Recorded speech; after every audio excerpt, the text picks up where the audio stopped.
inteena ka soo jeedaa cayladaada qoyskaaga? qabiilkayga waxaa lagu magacaabaa fayruusyada taajka leh. qoyskayga ama awoowayaasheeda waxay ku noolaa jireen wadanka Shiinaha. mudane corona maxaa ay tahay sirta faafitaankaaga? aniga oo keligay ah ayaa galo unuga ku dhawaad 24 saac gudahood ayaa isku badiyaa ilaa ka noqdo 1 milyan. maxaa lagugu bixiyay magaca ah COVID-19? waxaa laga soo gaabiyay magaca caabuqa coronavirus ee 2019. hagaag goormee ahayd markii ugu horeysay ee aad soo muuqatay waana halkee? marka ugu horeysay ee la arkay waxay ahayd 2019 waxaana laga helay magaalo ku taalo dalka Shiinaha oo la dhaho Wuhan. gartay marka adiga sidee ku faaftaane? waxaa raaca dhibaca yaryar ee ka imaada hindisada qofka qaba coronavirus, salaanta, habisiinta iyo shumiska. hagaag mudane corona marka intee ka gashaa qofka caafimaadka qabana jirkiisa? waxaa ka galaa dhowr meelood: afka, sanka iyo indhaha. gartay waa imise muddada aad isku dhex qarinaysid jirka qofka? waxaa ku dhex gambadaa qofka 2 ilaa 14 maalin, marmarka qaarna 5 ilaa 6 maalmood ayaa kaga soo muuqdaa qofka. maxay tahay hadafka ama ujeedada kaasoo kugu dhiirigelinaya inaad qofka jirkiisa gashid inteena weerartaane? waxaa weeraraa habdhiska neefsashada, waxaan isku dayaa inaan buriyo. hagaag maxay tahay bii'ada aad jeceshahay oo hoyga kuu noqotane?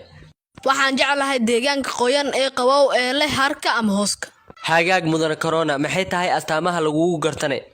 qandho, daal, hergab qalalan iyo qofkoo neefsashada ku adkaato. hagaag marka maxaa jeceshahayne? waxaan jeclahay cariiriga iyo isdhexgalka dadka ee nadaafad la'aanta iyo meelaha qabow ee qoyan. maxaane neceb tahay? waxaan necbahay guryahoo la joogo, nadaafadoo la badiyo iyo deegaanko qalalan. adiga ma dishaa qof kasta oo aad jirkiisa gashidne? maya, aniga dadka qaar waxay iga faafiyeen waxaanan jirin oo been ah. 80% dadka ku dhaco way ka bogsoodaan wayna caafimaadaan. 17% dadka ku dhaco waxay u baahan yihiin karantiil iyo gargaar caafimaad. hase ahaatee waxaan dilaa 2 ilaa 4% dadka ku dhaco.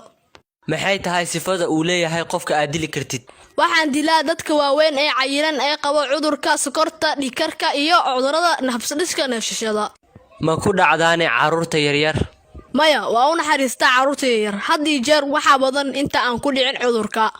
ma i baraysaa qaabka aan kaaga hortagi karo adi? haa, dhab ahaantii marka koowaad ku sugnaa gurigaaga. ka fogow meelaha dadka iskugu imaanayaan, gacmahaadana si joogtaa u dhaq. waa inaad yareysaa wax walba aad taabanaysid. mudane corona waxaan ogaanay oo baranay wejigaaga madow, ma leedahay weji kale oo cad? haa, waan leeyahay weji cad. waxaana qabtay shaqooyin muhiim ah. waxaana ka mid ah inaan nadiifiyey deegaanka oo fududeeyey inay isla hadlaan, qoyska isla sheekaystaan. waxaa qabtay shaqooyin ay qaboweysa hay'adda caafimaadka adduunka. waxaana ka mid ah inaan dadka baray nadaafadda, khaasatan dadka aan muslimka ahayn. mudane corona hadeertaan qalbigaaga ma kuu degayne? haa, qalbigayga waa ii degay. waxaa dadka baray cashir lama ilaawaan ah. waxaana burburiyey isla weynidii ee lahaayeen gaalada iyo dhibkay ku hayeen muslimiinta. ugu dambeyntii maxaa ku dhahaysaa taageerayaasha cabdixaliim cali? ku sugnaada guryihiina, muuqaalkana sheergareeya oo gaarsiiya dadka oo dhan. maxaa u sheergarey laadihiin waryaada? ha ka baqi mudane corona, muuqaalkan waxaa sheergaray doono qof kasta oo daawaday insha allah.